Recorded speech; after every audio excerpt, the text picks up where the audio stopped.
On va parler à présent de l'une des institutions les plus prestigieuses et les plus anciennes du judaïsme français, puisque c'est le Igoud Haredi, qui a été créé par le Rav Frankfurter, que quasiment, allez, j'ai envie de dire, tout le monde connaît parmi les auditeurs de Radio Shalom. C'était il y a plus de 40 ans. Et nous sommes en ligne avec le fils du Rav Israël Frankfurter. Bonsoir et merci d'être notre invité.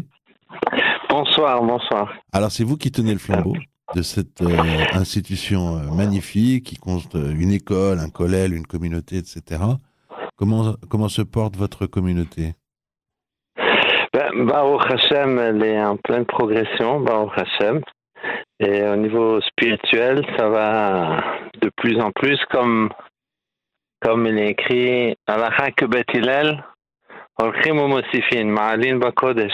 On progresse, on progresse. C'est surtout au niveau matériel qu'on a besoin d'associer. Donc, Kadosh Baruch Hu, Hashem veut donner le mérite à d'autres juifs de pouvoir nous aider à... Mais quand vous dites d'autres juifs, il faut qu'on comprenne bien de quoi vous parlez. Vous avez été, votre père, vos institutions ont été les pionniers du judaïsme orthodoxe en France. Ils se sont battus quasiment à certaines périodes dans un désert. Alors aujourd'hui, ça semble évident, il y a des écoles juives partout. Mais moi, je sais, à une époque, ils se sont battus contre toutes les évidences. Effectivement. Donc quand je dis d'autres juifs, je voulais dire des juifs qui ont peut-être oublié ou qui n'ont pas eu la chance de connaître mon père. Mais toute ma génération, votre génération, c'est sûr que d'être à Frankfurter, c'est tout de suite, c'est le maître des juifs français, je veux dire. Ah oui. Depuis plus d'un demi-siècle, encore avant ma naissance. Donc, je crois qu'encore avant son mariage, Rav Chaikin d'Aix-les-Bains l'a envoyé enseigner dans certaines villes, passer des Shabbatot, faire des conférences. Donc c'est vraiment une pierre par une pierre. Le judaïsme français doit beaucoup à mon père. Oui, donc quand je dis d'autres juifs, c'est ça que je veux dire. C'est les nouvelles, oui, la cacheroute, bien sûr, la cacheroute et les enseignements. Oui, cet enseignement et puis aussi cette pureté dans le judaïsme, c'est-à-dire dans un 20e siècle, aujourd'hui un 21e siècle, ça va que en avançant, c'est toute ces nouvelles philosophies et ce recherche de matérialisme qui met tout ce qui est spirituel de côté et qui essaie juste de prendre certaines habitudes culturelles et puis c'est tout et puis on est content avec ça. Aujourd'hui, au Hachem, il y a un renouveau, les gens comprennent que c'est surtout toute cette matérialité, elle est là pour servir Hachem, elle est là pour servir pour la Torah, les mitzvot. Et ça, c'est l'enseignement vraiment de base que mon père a propagé. Et si on peut dire, le cœur de cet enseignement aujourd'hui, ça se passe au Igoud. C'est-à-dire que c'est sûr qu'il y a d'autres institutions qui essaient d'imiter, qui font peut-être bien, mais c'est sûr que les gens qui sont aujourd'hui au Igoud, l'équipe qui est aujourd'hui au Igoud, ce sont de vrais élèves de mon père, qui transmettent cet enseignement, qui l'appliquent, qui le pratiquent, qui vivent vraiment dans cette union où tout ce qui est rôle, tout ce qui est séculier en réalité, c'est pas une entité en soi, mais c'est là pour servir le spirituel, pour servir Hachem. Je vous ai demandé de venir dire un mot dans notre journal parce que votre école traverse une période de difficulté. Et il se peut même, excusez-moi, je peux jouer les prophètes de malheur, comme on dit, mais que l'année prochaine, il va falloir fermer les portes de cet endroit. Effectivement. Alors, vous avez lancé un appel pour qu'on vous aide, et moi, je vous ai dit, venez, les auditeurs, ils vont vous écouter, ils vont vous aider. Merci. Alors, pour faire un petit résumé pour les auditeurs, c'est que après des études sur la situation financière et toutes les difficultés au niveau de l'immeuble aussi, c'est-à-dire la construction de l'immeuble, il est abîmé avec les années, c'est un vieil immeuble, on ne pouvait plus continuer comme ça. Donc il faut trouver des fonds pour rénover, il faut trouver des fonds pour la trésorerie quotidienne, il y a certaines dettes qui se sont accumulées, donc on a vraiment besoin d'une aide un coup de pouce là, mais très fort, très très fort, un coup de manivelle pour continuer, à tel point que si ça marche pas, Chas Shalom, donc on était à un stade où on se disait, mais comment on peut rouvrir? On peut pas rouvrir une école avec de la pluie dans les classes, avec de la moisissure sur les murs.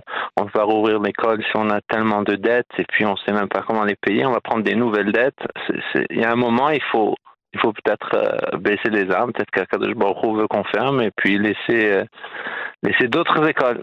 Et en parlant avec d'autres rabbinim, particulièrement Rabbi David Pinto, qui vive longuement et qui soit avec nous, je serais venu de Mashiach, qui est un ami de longue date de mon père, il m'a dit interdit de fermer. J'ai dit mais vrai, hein. il faut pouvoir payer tout ça. Je peux pas engager des professeurs sans savoir d'où je vais les payer. Je peux pas commander à manger pour les enfants sans savoir d'où je vais payer le manger. Il m'a dit, ça va être comme la manne. Il va y avoir des miracles. Amen. On va vous aider. Je vais être à côté de vous. Et puis, si les gens ils montent sur le site de la campagne, ils pourront voir des vidéos de Rav Pinto. Rav Pinto a fait un voyage spécial. Il était à Paris la semaine dernière. On avait une soirée pré-campagne. Il a commencé son discours comme ça. Il a dit, on n'a pas le droit de laisser cet endroit se fermer. Voilà, c'était ça le début de son discours. Et puis ensuite, il a vraiment motivé les gens et avec des brachot et tout ce que vous voulez. Eh ben, vous les avez, c'est sûr. Et donc là, moi, j'appelle les auditeurs, alors moi évidemment à mon petit niveau, mais j'appelle les auditeurs vraiment à participer. Vous avez mis un petit système en place qui est facile à comprendre. Pour 112 € pendant 18 mois, on dédie 1 mètre carré de ce nouveau bâtiment et donc de cette renaissance de ce lieu. Vous pouvez nous donner une adresse? Comment on fait pour... évidemment, alors, on peut se mettre à plusieurs. On va à Lodon. 2 minutes, parce qu'on peut se mettre à plusieurs. On peut donner moins. Et on peut donner plus. On se dit, je vais faire un don de 2000 € si on a les moyens, on peut. Pour qu'un Makom Torah, qui est vraiment un lieu historique du judaïsme français, continue. Ouais. C'est quoi votre adresse où on vous adresse les dons? Alors, c'est à Lodon. Oui. Juste que je l'ai devant moi. 2 secondes, je la connais même pas par cœur, excusez-moi. Non, mais les gens, ils connaissent Alodon. Voilà, c'est alodon.com et on va Igout Haredi, c'est surtout ça. Voilà. L'idée, c'est Igout Haredi à Alodon. Je vous le donne tout de suite. Très bien. Voilà. Et on fait le don. Moi, alors j'ai toujours... Alors, c'est donc alodon.fr, .com.fr, et on dit Igout Haredi. Très bien. Ouais. Igout Haredi. IGOUD HAREDI 2025. Puis bon, vous aurez la page, elle va s'ouvrir tout de suite. Et puis, si les gens, ça les intéresse, le chiffre 112, c'est tout simplement, c'est la gematria des 3 noms d'Hachem qu'on utilise le plus, qui sont Yudke Vavke, voilà, Yudke Vavke et Elohim, ensemble ça fait 112. Et il y en a encore, il y a Yudke Vavke avec comme on le prononce, Aleph Dalet Nun Yud, et plus le Shem Eike qu'Hachem a promis à Moshe Rabbeinu qui sera toujours avec nous. Je serai avec eux dans toutes les épreuves, je serai toujours là. Et ça fait un total de 112. Donc voilà. Et puis fois 18, ça fait fois Chai. Donc ils ont vraiment Hachem avec eux dans toutes les dimensions. Voilà. Rav Frankfurter, merci pour ces quelques mots. On va retourner à l'actualité, mais je tiens vraiment à faire comprendre aux auditeurs qu'on parle vraiment d'un lieu important, historique, avec plein de bénédictions de la communauté juive française. Alors, connaissant un peu le process, on est dans la voiture, si on ne conduit pas, il faut le faire tout de suite, parce qu'après on va oublier. Mais aussi, on se dit, mais non, alors là, j'ai pas bien noté. C'est très simple, Rav Frankfurter sur Google, c'est très facile à trouver. On peut mettre Rav Frankfurter, Igout Haredi, enfin, si on veut aider, on peut. À Lodon, mais à Lodon, on retrouve, et là, bien sûr, avec le fameux relevé CERFA qui est automatique grâce à Lodon.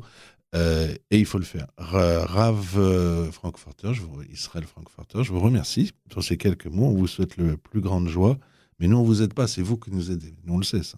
Donc, continuez de nous aider. Merci beaucoup. C'est moi qui vous remercie de m'avoir accordé ces quelques minutes. Et puis, à tous les auditeurs, je souhaite un Purim Sameach. Et puis qu'on puisse mériter tous ensemble de se retrouver à Yerushalayim. Et puis tous les Mosot à Torah avec le Igout Haredi va partir de Paris, aller en Eretz Israël avec Mashiach. Donc ce qu'on investit, c'est pour l'éternité.